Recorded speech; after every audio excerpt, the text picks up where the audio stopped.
Karena di sini banyak pakar hukum, saya langsung ke Pak Dedi ini ya. Pak Dedi, ini dari Universitas Nusa Cendana. Ini banyak hal ini, mulai dari motif ya, kemudian pasal-pasal dan segala macam itu. Saya mohon pencerahan ini dari Pak Dedi sebagai pakar hukum pidana untuk bisa mengurai. Sebenarnya bagaimana kita bersikap atau konstruksinya seperti apa ini? Apa yang terbaik? Silakan Pak Dedi. Oke, terima kasih. Salam sejahtera bagi kita sekalian. Selamat datang Pak Aditya ke Bumi Pulau Bamora, sudah bersedia mendampingi keluarga saya. Pak Krishna adalah polisi hebat yang bisa menghadapi publik yang emosional. Itu profesi ya, saya selamat. Berkali-kali saya posting, saya puji Anda. Kemudian juga kekanda saya, Pak Sam. Saya harus mengawalinya dengan positioning saya. Pertama sebagai, kalau dibilang pakar hukum pidana berarti dosen. Maka saya harus bilang bahwa saya dosen, seperti itu. Tetapi juga tidak lepas dari aktivitas lain saya yang memberi warna pandangan saya nanti. Aktivitas saya yang lain adalah sekarang saya majelis sinode gemit bidang hukum. Jadi kalau saya ngomong mungkin ada warna rohaninya sedikit. Dan yang ketiga, saya harus juga angkat topik kepada senior saya di depan. Karena saya hampir 30 tahun aktivis HAM dan beliau generasi pertama, Prof. Aloliweri, bersama almarhum Pak Frasli Buraya, mereka generasi pertama. Kalau saya generasi kedua, Mamin di sana, Katori dan teman-teman. Jadi kira-kira 3 aktivitas pokok itulah yang akan memberi warna apa yang akan saya sampaikan. Itu hal pertama, itu posisi saya dulu. Dan saya manafe, korban kedua ini adalah ponaan dan cucu saya. Tetapi saya dengan 3 posisi saya itu saya mencoba untuk lepas dari relasi kekeluargaan supaya bisa lebih objektif. Yang pertama terkait dengan substansi perkara ini, saya dalam diskusi dengan Poskupam Tribun News, sayalah yang menyampaikan bahwa harus ada perhatian khusus kepada Lael. Kenapa? Karena kasus ini tidak hanya korbannya perempuan saja, tetapi juga anak. Itulah perspektif HAM yang saya harus bangun. Jadi apapun yang terjadi, tim penyidiknya harus 2. Perintah undang-undang itu. Ya, untuk korban perempuan dewasa, tunduklah pada KUHP. Dan rujukannya KUHP untuk hukum materialnya. Tetapi untuk anak, harus tunduk pada Undang-Undang Perlindungan Anak. Nah puji Tuhan, tiba-tiba sudah muncul pasal 80 ayat 3 dan 4. Tapi kemudian belakangan hilanglah ya Pak Krishna ya. Karena tiba-tiba pernyataannya bahwa Astrilah yang mencikik mati Lael. Artinya pelaku ya sudah mati juga, jadi ya pasal dengan sendirinya pasal 80 gugur. Tapi siapa yang tahu begitu ya. Kenapa? Karena masuk kepada pertanyaan beliau, moderator, informasi kita sebagai akademisi dan kemudian saya memposisikan diri sebagai pengamat saja, tidak masuk ke terlibat dengan teman-teman aliansi yang menceburkan diri. Informasi yang kita pegang itu adalah sebelum terjadinya kematian dan pasca kematian. Sehingga bagi saya yang sampai sekarang ini meskipun tadi disebut 28, 29 ya tempus delicti, tapi bagi saya yang akademisi saya masih melihat apa benar begitu. Mudah-mudahan Pak Krishna tidak salah ingat karena beberapa kali di Posket 24 menit ya, kemudian di berbagai media online. Mudah-mudahan mereka yang keliru mengutip ada bilang tempus delictinya tanggal 28 jam 2 subuh. Apa itu 2 subuh atau 02 Wita saya tidak tahu ya, karena di situ ada dibilang begitu. Tiba-tiba muncul lagi jam 10 tanggal 27 malam ya. Ya, jadi ini yang benar tempus delictinya yang mana? Karena ini penting untuk menentukan itu. Locus delicti.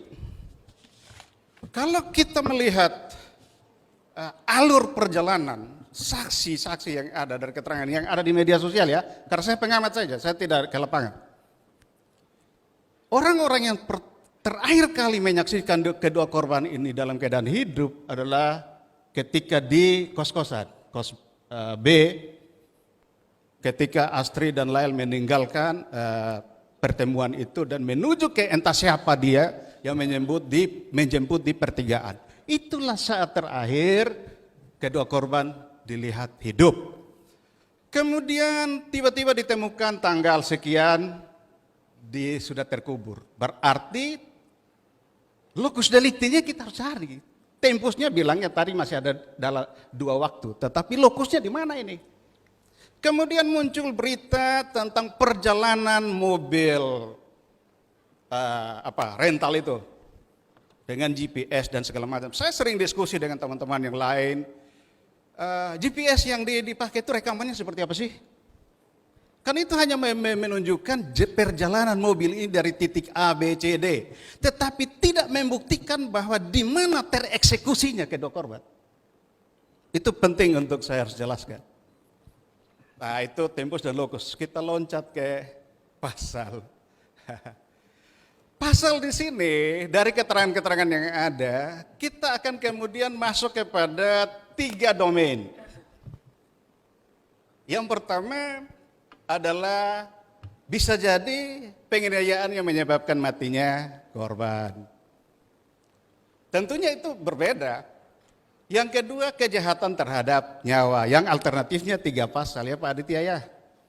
338, 339 dan 340. Nanti 339 saya jelas berkaitan motif. Kemudian jangan lupa juga bisa juga lalainya menyebabkan mati. Itu pasal lain lagi itu. Dan domainnya di dalam KUHP memasangnya di dalam genus yang berbeda-beda. Kalau gennya sudah beda berarti isinya pasti beda gitu. Tapi itu kalau kuliah nanti 4 SKS itu. Jadi saya persingkat saja. Ini banyak murid saya di sini jadi mereka sudah tahu. Saya loncat kepada proses kerjanya teman-teman penyidik. Tadi Pak Krisna sudah singgung, ini scientific metode. Luar biasa kita pakai. Saya sempat menganalisis itu 6 langkah scientific metode itu. Ternyata itu podowai dengan semua pasal yang di dalam KUHP. Sama aja. Ada postingan saya bisa dilihat. Artinya apa? Apa yang dilakukan itu sudah merujuk. Profesi Pak. Itu saya sangat-sangat setuju, itu kerjanya bagus sekali. Tetapi yang jadi saya bisa memahami kesulitan daripada penyidik itu tadi kantong-kantong begitu banyak yang disuting itu tentang barang-barang bukti. Saya bisa melihat bahwa ada kesulitan mendasar daripada penyidik untuk mengungkap ini. Kenapa? Karena KUHP sudah menyatakan bahwa dalam penyidikan itu ada 2 tahap. Ada subnya yaitu penyelidikan. Di dalam penyelidikan ada 8 tindakan. 4 tindakan terkait dengan kewenangan berdasarkan kewajiban. Dan 4 tindakan yang bersumber dari perintah penyidik. Kemudian dalam penyidikan itu ada 10 rangkaian tindakan. Nah, saya singkat saja, terlalu panjang kalau cerita itu. Penyelidikan itu apa? Rangkaian tindakan untuk menemukan tindak pidana. Artinya penyelidikan itu tindak pidana sudah ditemukan Pak Krisna ya. Jadi tidak bisa setelah penyidikan baru kita cari bahwa ini tindak pidana apa. Penyelidikan sudah harus menemukan tindak pidana. Nah, kemudian menuju kepada penyidikan baru produk akhirnya tersangka. Tindak pidana ditemukan, kemudian dikumpulkan bukti tambahan untuk membuat terang dan dalam kondisi terang tersangka ditemukan. Jadi produk akhir daripada penyidikan itu tersangka. Nah, kalau sekarang penyidikan sudah mau berakhir, tersangka masih belum jelas, berarti bagi saya penyidikan belum sukses. Ini teori Pak ya. Nah, karena kita kuliah ya biasa begitu. Itu kerjanya. Kemudian mari kita mengerucut kepada metode kerja yang saintifik yang Pak Krisna sampaikan. Kerja pertama, saya ini kritik. Saya di kuliah juga anak-anak polisi banyak yang mahasiswa saya. Saya sering sampaikan dalam ilmu kedokteran kehakiman, kalau jenazah diketemukan pertama, lakukan visum et repertum. Kenapa? Karena KUHP tidak mewajibkan visum et repertum itu izin keluarga. Cukup permintaan penyidik kepada dokter kehakiman itu untuk memeriksa kondisi luar. Kenapa? Karena jenazah ini sudah 2 bulan lebih terkubur. Kalau kita lihat durasi, saya tidak ikuti durasi yang waktu time itu, tetapi kalau kakanda saya kan tadi rinci sekali, ya saya tidak usah ulang. Ketika jenazah ditemukan, mestinya visum et repertum. Jangan tunggu-tunggu tes DNA dulu, keluarganya siapa, izin keluarga, baru otopsi. Ketika 1 bulan berikut lagi baru otopsi, kondisi laju pembusukan jenazah itu sudah sangat luar biasa. Maka jejak-jejak kekerasan fisik luar itu bisa saja sudah berubah. Termasuk misalnya kemungkinan perlawanan korban terhadap pelaku pada saat terjadinya cekik-mencekik itu sudah bisa hilang. Misalnya kulit, sederhana aja ya. Kalau saya cekik Prof. Alo, pasti Prof. Alo sudah baca karena kulit saya di kukunya Prof. Alo sudah bisa hilang kalau tunggu otopsi. Nah, itu perlakuan. Nah itu nanti kuliahnya panjang nanti. Itu satu titik, tapi sudahlah itu kita lewatkan karena ini hanya sekedar usul supaya kalau besok ada jenazah baru, visum dulu, jangan tunggu otopsi. Sekarang kita masuk kepada alat bukti yang tadi Pak Krishna sampaikan. Dan itu beberapa kali beliau jelaskan juga di berbagai media. KUHP itu mengkonstruksikan untuk membongkar suatu tindak pidana itu dimulai dari korban, ke bukti baru menemukan pelaku. Persoalannya korban sekarang dalam keadaan jenazah. Maka secara teoritis kesaksian korban itu tercatat di dalam otopsi. Jadi otopsi itu berisi tentang kesaksian korban tentang apa yang dia alami. Singkatnya begitu. Kalau nanti tanya profesor siapa-siapa ada banyak di hukum pembuktian banyak sekali itu. Mulai dari Prof. Muladi segala macam banyak sekali. Jadi saya tidak usah ulang satu-satu. Nanti dibilang copy paste. Nah itu sederhana seperti itu ya. Nah artinya apa? Otopsi itulah harusnya menjadi titik sandar dari atau titik pangkal daripada penyidikan.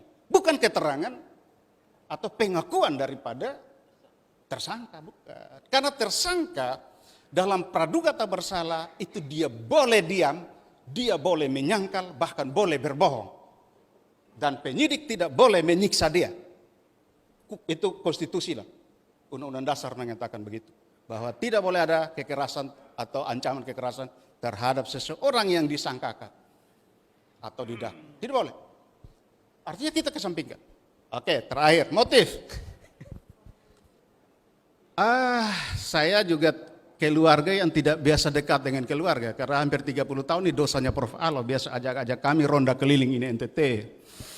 Jadi saya jarang keluarga. Jadi saya hanya tahu, kalau Bu Saul itu berarti pangkat. Kalau nama begini kita biasa cucu kasih nama kakek. Maka biarpun saya muda, tapi kalau dia nama begini berarti dia pun kakek siapa. Berarti kami terahnya, dia kakak saya begitu.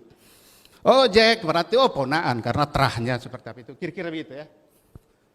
Maka saya ingin tahu bahwa dari media sosial kira-kira begini. Astri dan Randy tersangka ini mereka pacaran sekitar 12 atau 14 tahun ya. Kemudian dengan salah satu saksi yang istrinya RB adalah teman juga. Sehingga Pak Krishna sendiri bilang bahwa pertemuan mereka itu mengakhiri hubungan terlarang. Mudah-mudahan hubungan terlarang ini bukan berdasarkan hukum agama atau hukum adat Pak Krishna ya. Karena kita bicara hukum pidana. Kalau dari secara hukum pidana maka hubungan terlarang itu pasal 284 KUHP, perzinahan. Saya berat mengucapkan itu karena ini ponaan saya. Tetapi fakta hukum menyatakan begitu. Maka dalam perzinahan siapa korbannya? Istri pelaku tersangka ini. Tapi kenapa dia tidak melapor? Ada apa di situ? Itu mestinya penyidik cari tahu itu. Oke lah delik aduan.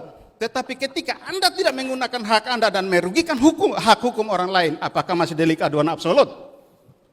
Itu, mohon maaf ya, aduan itu ada absolut dan relatif. Nanti itu urusannya Pak Aditya lah, karena saya tidak mau mengintervensi profesionalitas beliau. Oleh karena disitulah, itu titik misalnya ketika mengungkap motif, kemudian ada merujuk kepada Edi Sirot. Dia mengatakan kalau 340 tidak butuh motif. Ya, itu versi dia lah. Tapi versi 340 versi KUHP, WVS, Wetboek van Strafrecht for Netherlands Inde. Pasal 340 ini adalah pasal pertama yang dirumuskan pada abad ke-16. bahwa WVS ini terbentuk sampai akhir abad ke-18, awal abad 19, tetapi pasal 340 ini adalah pasal-pasal awal. Yang itu membutuhkan motif. Itu kalau kita baca sejarah WVS. Dari Ius Gentium ke Kode Penal du Franchise, kemudian WVS Nederland, kemudian ke Netherlands ini. Nah, ini kuliah nanti tampak panjang nih. Ini kuliahnya panjang sekali nih Pak Dedi. Ya, dipersingkat Pak. Ya. Sudah ya? Ya. Kita titik situ, jadi motif pasti ada. Oke. Persinahan menjadi motif, tapi kenapa pasal itu tidak muncul? Oke. Nah, itu supaya itu menjadi pemanasan dulu. Jadi pasti keluar teman marah. Lu bilang lupa anak bersinah. Ya memang faktanya begitu secara hukum pidana. Baik. Harus baik. diungkap. Terima kasih untuk Baik. sementara. Makasih Pak Dedi. Ya. Ya.